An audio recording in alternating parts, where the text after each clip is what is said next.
Guys, how you doing? So welcome back to another video of Let's Build It. And today we're going to be doing something a little bit different. I'm going to show you guys this way for a minute. You guys can see what I have here. Scissors, our bobbin, wood finisher. Yeah. And then we're going to need some hooks. You want somewhat small ones for this. So what I'm going to be using is size 16. These are Mustard Viking hooks. Size number 16. Come in a little wrapped thing like this. Oh.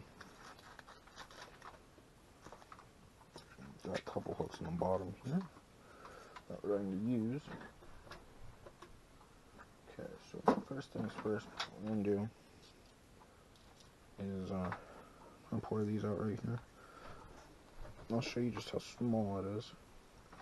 I have the bend in my fingers, and it's quite small. Okay, so hopefully you guys can see that. It's right here. Let me see if I can put... I don't know if you guys can see this. Hopefully you guys can. So let's try it on a back way then.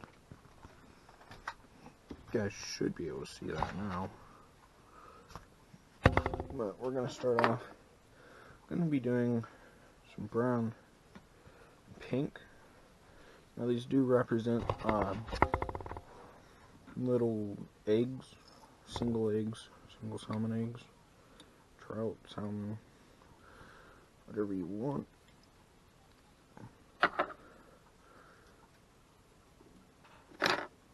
So off the side. And the easiest way to do this is put it through your straw. This is McFly foam. This is a brownish color. It is brown colored. Oh my goodness. Okay.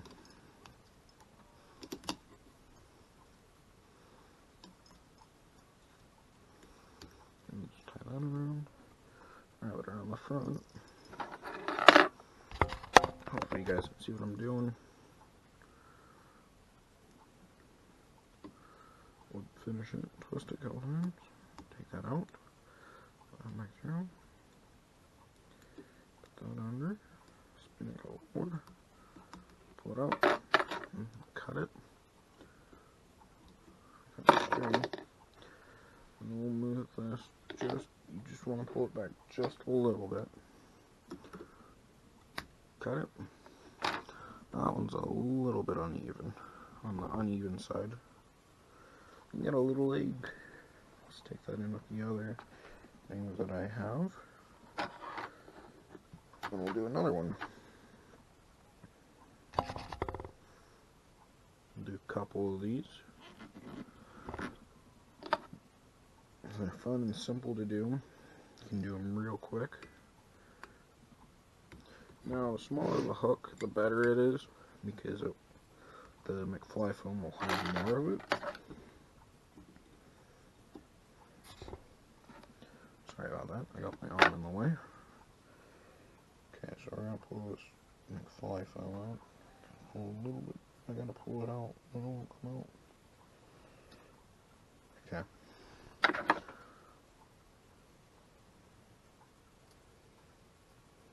There we go. Oops. Don't want that over.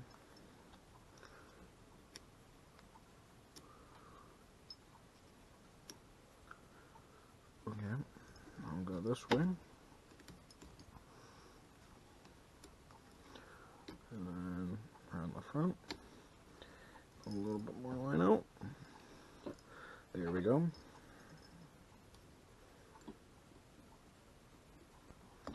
Go right there.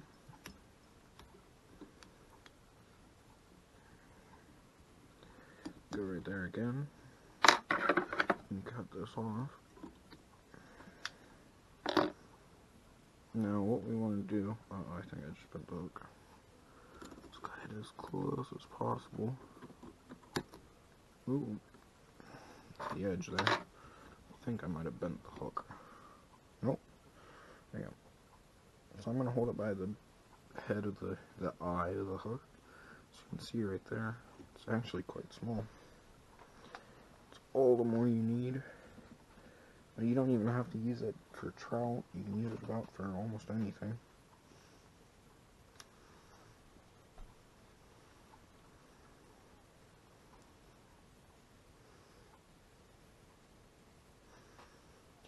I gotta get the film back out.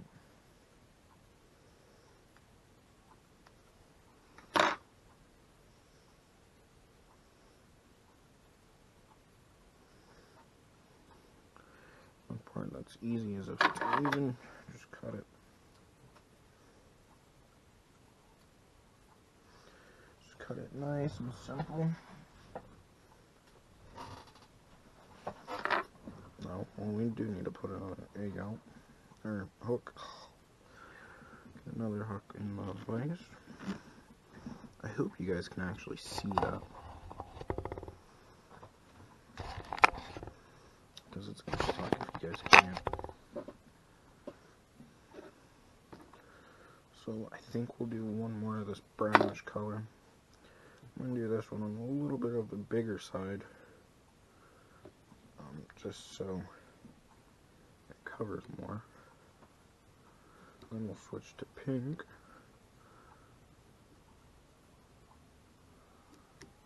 And then we might do one or two in the pink, and after that, we'll do a couple mixed ones. Oh crap. Then I will have to get the threader out.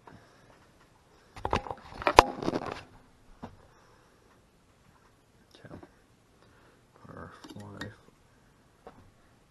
Guess I'm going to be getting the threader out anyways. So what you have to do is pull the lid off.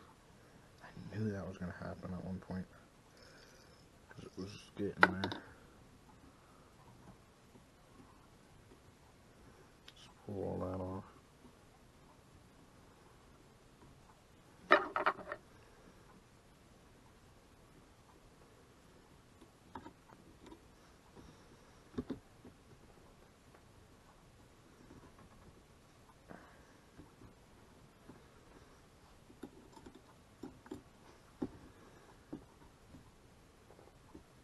There we go. So what we're gonna need, I'm just gonna pull this box out. So you guys can't see the box.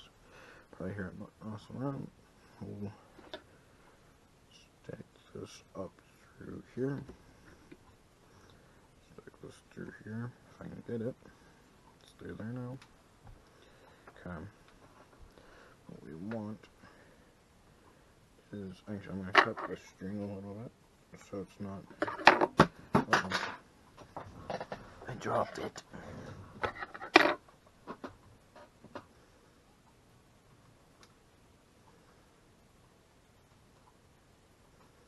Okay, then we're going to stick this through here.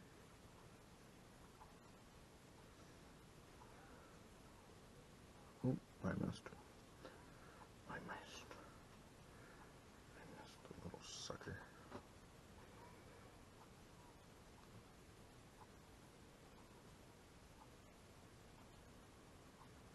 There we go. Okay. Let's leave that out because I'll probably need that again. Set that in the top of here. See, it's such a small hook.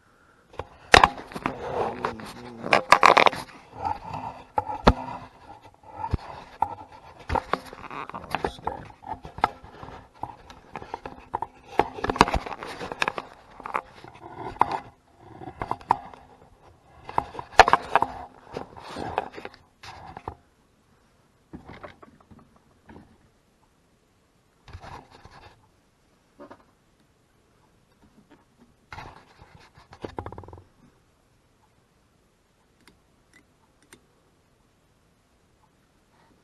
We're gonna cut this end off. And just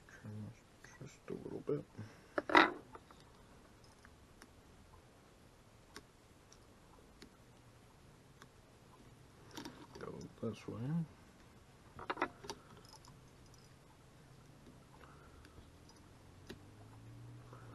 Go to the front. Take our whip finish.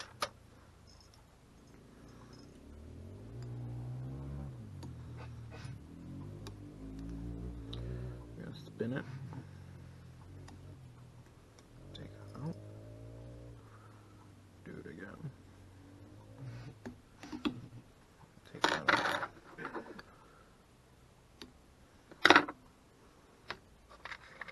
Okay. Just pull that out just a little bit.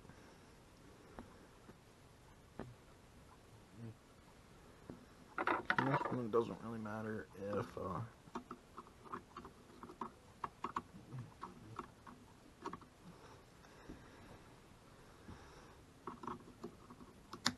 I can cut it. Okay, so that's smaller. I'm just gonna pull that whole thing out of the straw. Set that off to the side. So we got another itty bitty small one. Just nice, perfect size. Okay, we'll need the brown again, so I'm gonna put it away. No, I'm gonna show you how exactly. So you're gonna take the straw, take your threader, and stick it right up through. You'll get it to where you can see the eye of the threader. Now it's out of straw, and take your other one, stick it right in the eye of it.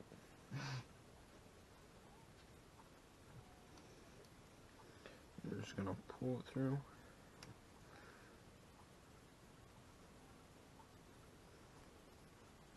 Okay.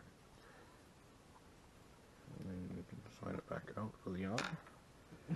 What you'll do is you're gonna pull it through. Go through the bottom of it just by a little.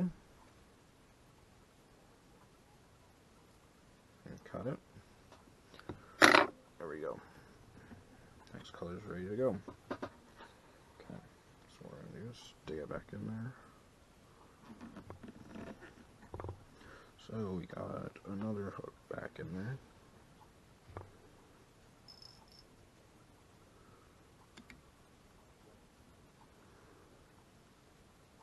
Put the string on there. Okay.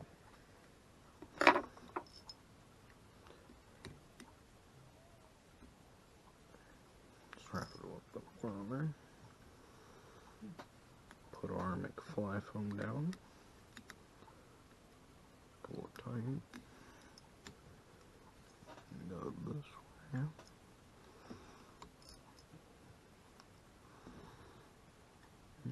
Sorry, got my finger in the way. Wrap it around wrap it around the front. Quit hitting the straw.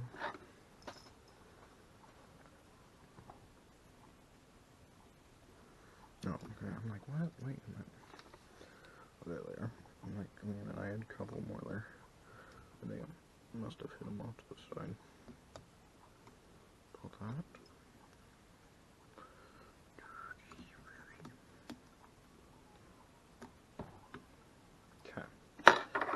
Cut this little booger. Pull that out just by a little. There we go. And fluff it up.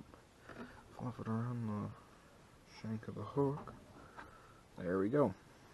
We'll stick this in our case here.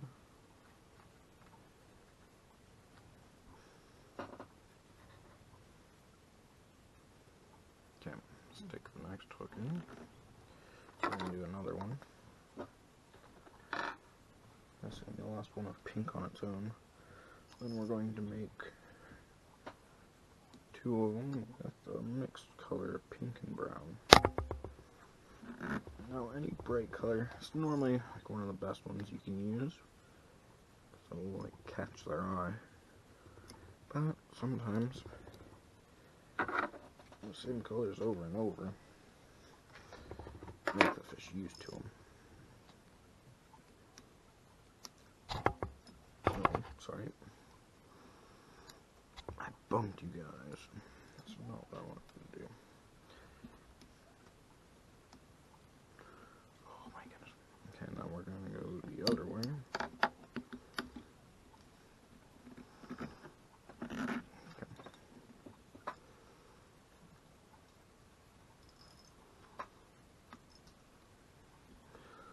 Couple good ones. Wrap it around the top of the hook. Wrap it around the top next to the eye. Take our whip finisher.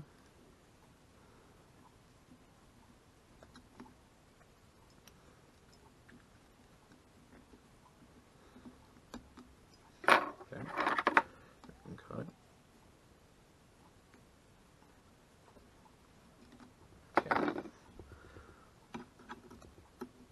There we go. Flip it together. And then, here we go. Now, I'll be right back with the brown and pink.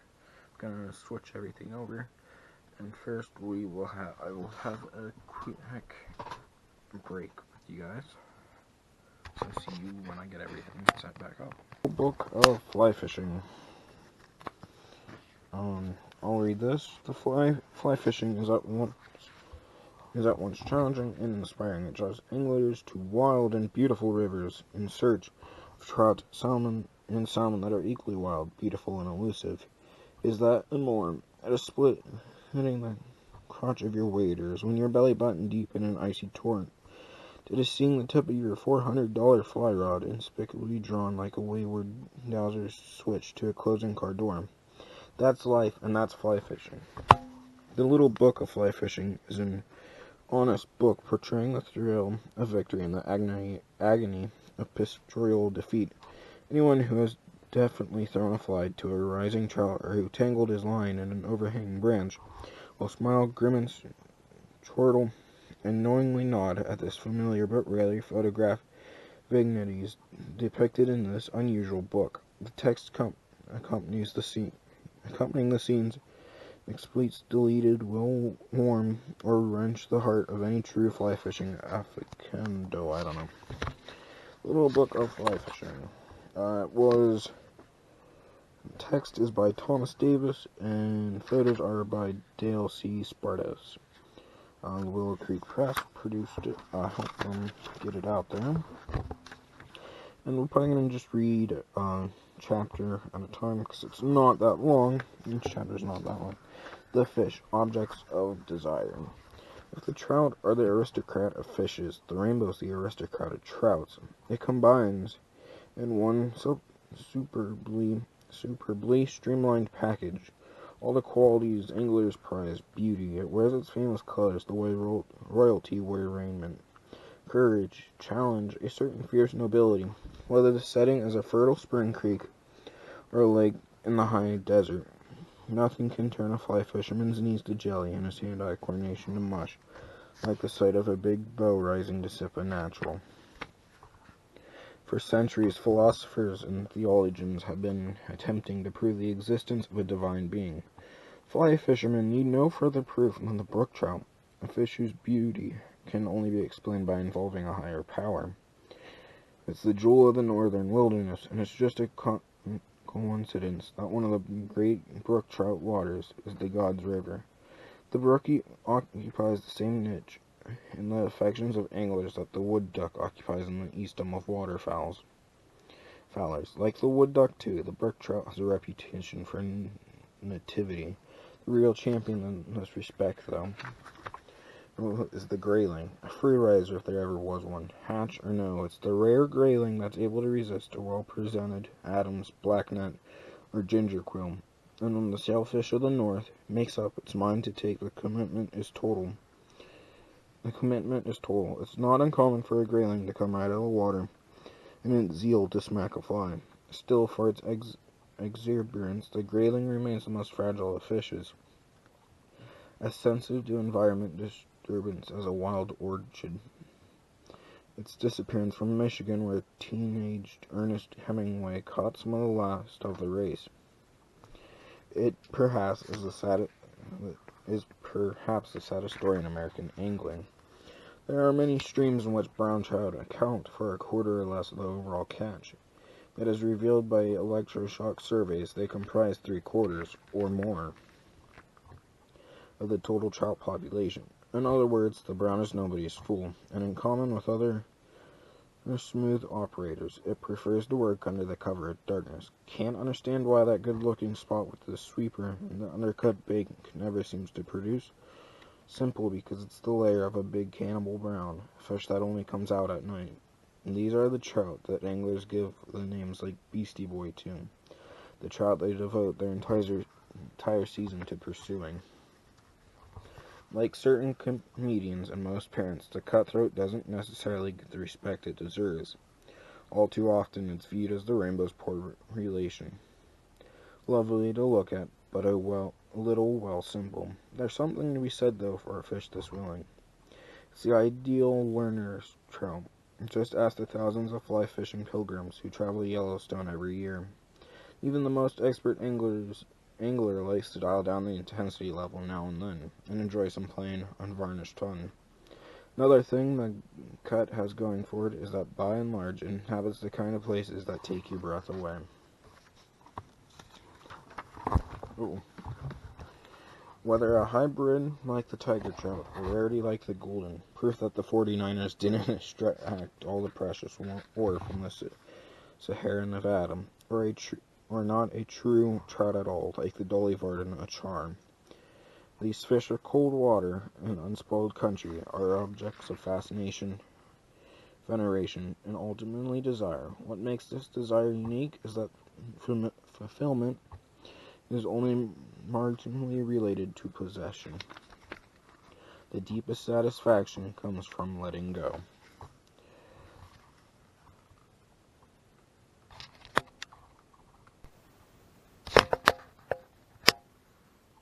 Okay, so as you can see, I have a little spotted brown with mostly pink, just to give it a little something different. We're going to make 2 of these, so I'm going to get my hook set in, to wrap the string around here. Wrap, B-wrap, B-wrap, B-wrap. Okay. We're going to have, I really need to learn.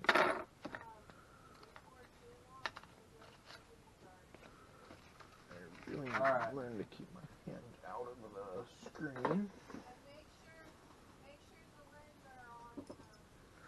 Actually, where'd that just go?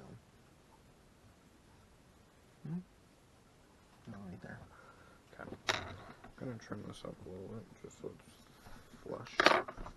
It's all flat.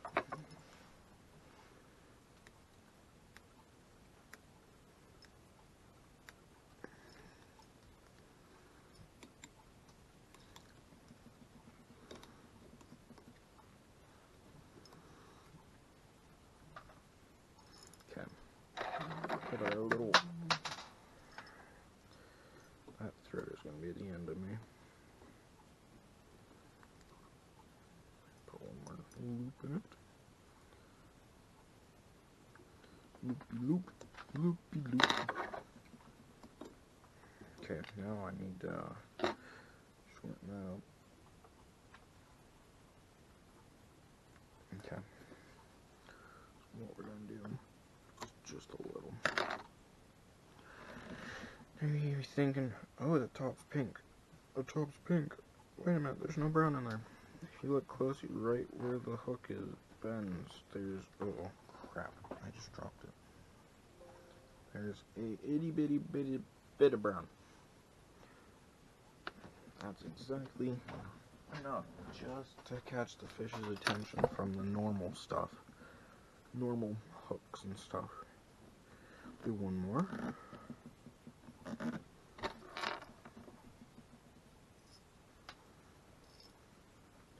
Gonna attach some string on there. We're gonna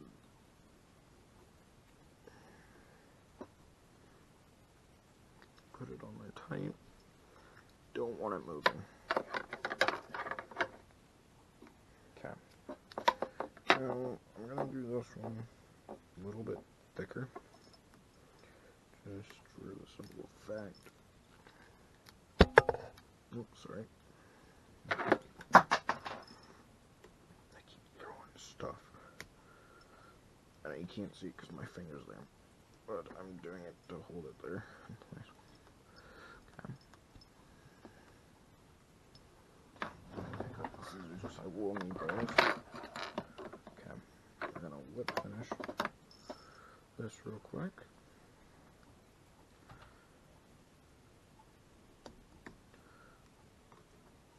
And do one more whip finish. Twist it around a couple times. There we go. Awesome.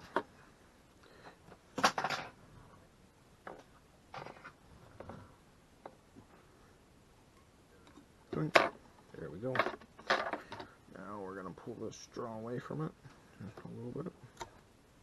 There we go. Now this time, the spin of the hook. You see no brown there. So if you might have saw a little. This time, it's just a little itty bitty dot by the head of the hook. See, now that's what I like about these multicolor ones. It will always end up being completely different depending on where you put it and how you laid the McFly foam. So I hope you all enjoyed. That's the end of this video. Remember, don't be afraid to try anything new, but be careful with whatever you're trying that's new. Always experiment while tying flies. You never know, you might make the world's next master fly or whatever. But I'll see you guys next time. Crap. I hope you guys, I hope I'll catch you guys next time in the next video. See you all later. See ya.